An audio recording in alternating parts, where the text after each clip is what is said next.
becoming Iran's supreme leader, Mustafa Khamenei has said that the Strait of Hormuz must remain closed. The normalizing of their controlling of international waterway is both illegal and it's just something that's unacceptable. And the world has to start asking itself, what is it willing to do if Iran tries to normalize control of an international waterway? Tehran has all but halted maritime traffic through the Strait of Hormuz, a vital waterway that handles about 20% of the world's crude oil and liquefied natural gas.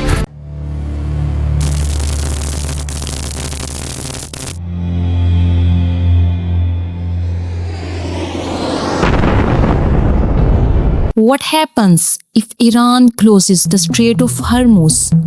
In less than 48 hours, the global economy could begin to collapse.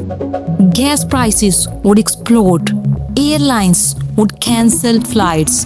Factories would shut down. Stock markets would crash. And it all began in one narrow strip of water between Iran and Oman. This is the Strait of Hormuz, the most dangerous choke point on earth. Every single day, nearly 1/5 of world's oil passes through this tiny corridor. In fact, roughly 35% of global seaborne crude oil trade and 20% of liquefied natural gas trade normally transits through this waterway. The modern world depends on it so completely, the shock would spread across the planet faster than almost any war in modern history. And for decades, one question has haunted world leaders. What happens if Iran decides to shut the door?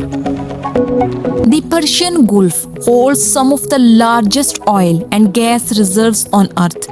Saudi Arabia, Kuwait, Iraq, the UAE and Qatar all depend on this single exit route to send energy into the global market. But the strait itself is shockingly narrow. At its tightest point, the shipping lane is only about 2 miles wide. That means the global economy depends on a corridor narrower than many airports.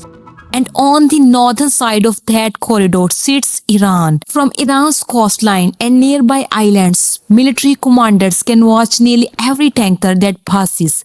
This tiny stretch of water has become one of the most heavily militarized regions on earth. Because everyone understands the same terrifying truth. If the strait closes, the world feels it instantly. Most people imagine a giant naval battle. But that's probably not how it would happen. Iran's strategy is much more dangerous. It is built around one idea, not destroying the US Navy, but making the strait too deadly for anyone to enter. And it relies on 3 weapons. The simplest weapon may be the most terrifying: naval mines. A small boat operating at night could quietly drop explosives into shipping lanes. Some mines float beneath the earth. Others sit silently on the seabed waiting for vibrations from a ship's engine. Modern mines are cheap, hard to detect, and devastating. And here's the real danger. The strait does not need to be completely blocked. Even the rumor of mines could stop commercial shipping almost immediately, because once a single tanker is damaged, insurance companies panic, captains refuse to sail, and global trade freezes. Iran's Revolutionary Guard Navy operates hundreds of fast attack boats, tiny compared to American warships, but incredibly fast, highly armed, and difficult to stop in narrow waters. Instead of fighting like a traditional navy, Iran would likely attack in swamps, dozens of boats rushing from different directions at once, some carrying rockets, others packed with explosives. In open ocean, large destroyers dominate, but in the confined waters of Hormuz, even the world's most advanced navy could be overwhelmed by chaos, especially if civilian ships, oil platforms, and fishing boats create confusion everywhere. Above the strait, hidden in mountains, tunnels, and coastal bases, Iran has built a network of anti-ship missiles and drones. Some missiles fly only meters above the sea at extremely high speeds. A tanker crew might have only seconds to react. Iran understands something very important.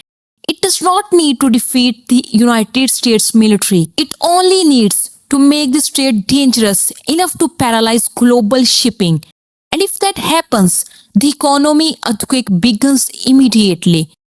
Oil prices don't slowly rise. They skyrocket. Here's what actually happened when this scenario played out. By the end of March 2026, the Brent crude price had increased by about 65%, a jump of $46 per barrel, recording the highest monthly rise in history. Prices surged from $72 per barrel at the end of February to close March at $118 per barrel. At one point, crude oil briefly touched $126 per barrel, a 4-year high. The World Bank confirmed this was the largest oil market disruption in history, even bigger than the Iranian Revolution, the Arab oil embargo, or Iran's invasion of Kuwait. Global oil supply crashed by 10.1 million barrels per day in March alone. Traders panic, markets crash, governments hold emergency meetings. Within hours, countries began calculating how many days of emergency fuel they have left. And suddenly, the entire planet realized how fragile globalization really is. Asia would be hit first and hardest. China, Japan, South Korea, and India depend heavily on Gulf energy. Huge portions of their oil imports travel through Hormuz every day. If the flow stops, these economies face immediate pressure. The Asian LNG market, the price of liquefied natural gas in Asia, rose 95% in March alone, the sharpest single-month move in a decade, as buyers across Asia and Europe scrambled for whatever cargoes remained available. And because Asia manufactures enormous amount of the world's electronics, machinery, vehicles, and consumer goods, the crisis spreads globally. Your smartphone, your car parts, your deliveries, your electronics all become more expensive or harder to find. America now produces much more of its own oil thanks to shale drilling. The US is projected to increase output by about 0.5 million barrels per day, partly offsetting the disruption. But there's a catch. Oil is part of a global market. If global prices explode, Americans still pay the price. The numbers are brutal. Brent crude averaged $69 per barrel in 2025. But is now forecast to average $86 per barrel in 2026 and could reach as high as $115 per barrel. If the crisis deepens, that is an upward revision of $26 per barrel since the World Bank's January outlook. Gas stations across the country would see immediate spikes. Truck transportation becomes more expensive, food prices rise.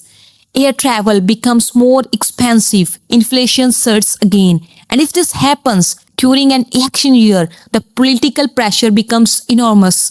But America's biggest problem is not only economic, it's military. The United States launched Project Freedom, deploying more than 100 land and sea-based aircraft and 15,000 service members to help commercial vessels navigate the strait. Because the United States Navy has spent decades granting freedom of navigation in the Gulf.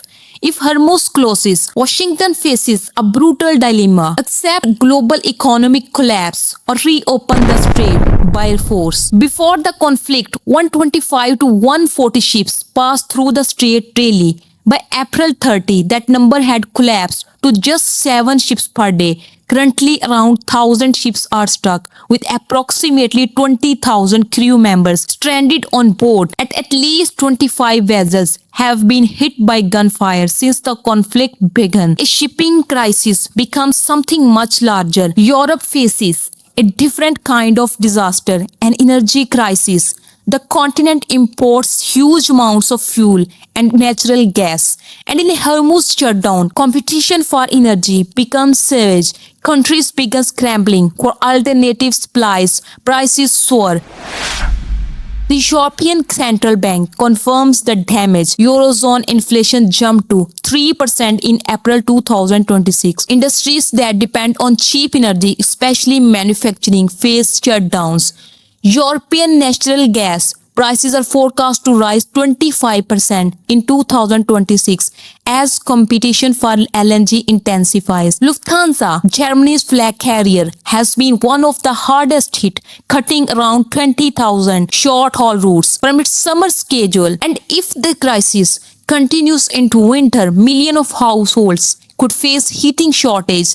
This is where economic panic turns into a humanitarian crisis. The airline industry is in free fall. Airlines worldwide have cancelled around 13,000 flights scheduled for May alone. Nearly 2 million seats have been removed from schedule in just 2 weeks. The reason is simple. The cost of jet fuel has doubled since February. Modern civilization runs on cheap energy. Without it, everything becomes unstable. Transportation, food delivery, manufacturing, trade, travel.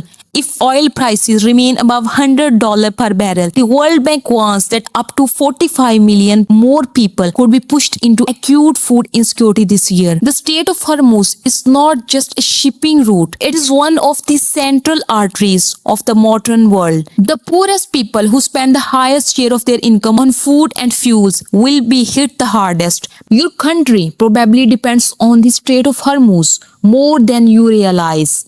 Tell me where you are watching from and what would happen to your family if fuel prices double tomorrow.